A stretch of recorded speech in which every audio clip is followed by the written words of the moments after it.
տեղի ունեցավ հերթական լուստրացիան եւ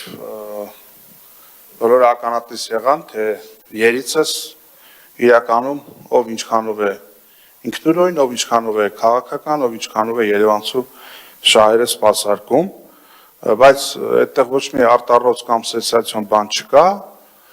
հանրային խմբակցության են հավաքանու անդամները, ովքեր ապահովել են Տիգրան Աբրահամյանի ընտրությունը, այն հավաքանու անդամները հանրային ձայնի, ովքեր ապահովել են տրանսպորտի թանկացումը, կարմիր կետագծերի ցանկացումը նախորդիվ, այս անգամ էլ նույն դիրքերից հանդես եկան, կամ ի պարզ բան, կամ թվաբանորեն եք վիժեցնում իշխանության բերած նախագիծը, կամ եթե ինչ-ինչ պատճառներով այս պարագայում օբյեկտիվորեն անհաղթահարելի պատճառներով թվաբանությունը չի թույլ տալիս, կա պարզ մեխանիզմ չմասնակցել եւ չապահովել քվորում։ Հիմա եթե դու ոչ մի բանով կաշկանդված չես, կառավարելի չես, հաճախորդ չես, քո համար ինչ տարբերություն դեմ կքվեարկես, թե ընդդիմադիր մնացյալ ավականների հետ համերաշխ կբոյկոտես։ Եթե դու կաշկանդող բան չունես, ինչի չես բոյկոտում։ Եթե դու պայմանավորվածություն չունես, եթե դու կառավարելի չես, ինչի չես բոյկոտում։ Իրականությունը պարզ է, այսինքն քաղաքային իշխանությունը արդեն ոչ թե 2, այլ 2.5 օֆիցիալ կոալիցիա ունի ու պետք չի սեթևեթել, պետք է պարզ այդ մասին հայտարարել եւ ոչ թե գալ ամբիոնից խոսել խանութներ փակելու եւ այլ թեմաներից։ Ինչ վերաբերում է այդ տրանսպորտի էպոպեային, կարմիր գծերին, դե այնքան է բազմիցս ասվել, որ ասում եք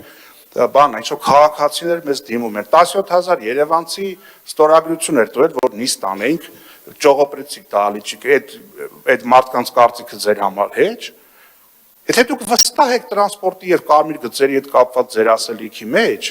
ուզում եմ ավականին բան անի, էլի, արտահերտ նիստ հրավիրեն 10 օրը մեկ, պետք է գաք նույն բան անխոնջ կրկնեք գնաք։ Այո, դուք Երևանցում դարձել եք տուգանքի մատերիալ, ու այդ հասարակական կարգի պահպանության այդ հաստիկացուցակը, որ ավելացնում եք աշխատավարձերը եւ այլ եւ այլը, ժողովուրդ ուզում է մի այդքան հաստիկացուցակել մյուս նիստին բերեք։ Եթե շուրջ 850 վերգետնա շարժակազմ ամեն օր շրջանառության մեջ, դուք հո 850 հսկող չեք պահելու առավոտից երեկո տրանսպորտի մեջ։ Կոչ ենք անում բոյկոտի, բոյկոտը աշխատում է, սկզբից ասում եք չի աշխատում։ Մեկ էլ սկսում եք բոյկոտի դեմ քայլեր անել։ Պարլամենտում գնում եք օրենքներ եք փոխել տալիս, որ դառնա քաղաքացին տուգանքի մատերիալ։ Մեկ էլ օրենսդրական փոփոխություններ եք անում, որ հնարավոր չլինի տեղական հանրաքվեի գնալ։ Ու արդյունքում ինչ ունենք, արդյունքում ունենք այն, որ դուք Երևանցում շարունակում եք տուգանել, բայց դուք փորձեք երեկոյան ժամը 18-ից հետո խոշոր կանգառներում կանգնել, տեսնել դուք, որ մտնեք տրանսպորտ, հնարավորություն կունենաք մոտենալ վալիդատորին եւ վճարել, այսինքն դուք ստեղծել եք օբյեկտիվ պայմաններ բոյկոտի համար, որ շատ դեպքերում մարդը ուզենա չկարողանա վճարի։ Եվ դա հակահայվալության նոնսենս է, սկզբից ծառայության որակն էր բարելավում, հետո նոր ծառայությունն են միգուցե թանկացնում։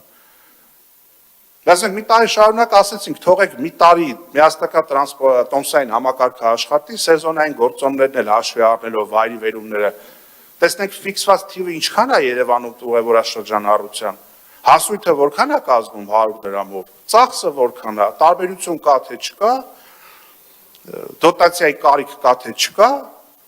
եւ կայացվի քաղաքական որոշում, եթե դա ինչ-որ փոքր գումար էր, մեր համոզմունքով պետք է չլիներ, բայց անգամից եթե լիներ, եթե դա փոքր գումար էր, 25 թվականի բյուջե, 24 թվականի համեմատ շուրջ 40 միլիարդ դրամով ավելին էր։ Ու այդ որ հպարտությամբ ընդգծում եք, որ քաղաքի սեփական եկամուտները երկրաչափական պրոգրեսիայով աճում են, բայց այդ քաղաքի հետ եկամուտների մեջ սեփական տրանսպորտը սուբսիդավորելու փող չկա, բա ինչի համար փող կա։ Ցեք Երևանի Երևանը լի քեֆ ուրախություն կազմակերպենք, գնանք հրապարակում տենց լավ ժամանակ անցկացնենք, ամանորյա լուսերի տոնավան հրավառություն կազմակերպենք, չգիտեմ, տարբեր փառատոններ ֆինանսավորենք։ Եկել դե շինթույլտվություններ է, բանակը բաժանենք, ինչքան փող եկավ, ով էլ չհասցնի, փողի դիմաց էլի կերկարաձգենք, թող քաղաքի էկոլոգիայի հերն էլ անիծվի։ Սիրելի երևանցիներ, շատ պարզ է իրականում, ով ինչ մոտիվացիա ունի, ով ինչ դիրեկտիվաներ ունի եւ որքանով է պատրաստ թե առաջիկա ընտրական գործընթացներին, թե առհասարակ այս շենքից դուրս գալուց հետո Երևանցու աչքերին ուղիղ եւ շիկակ նայելու համար։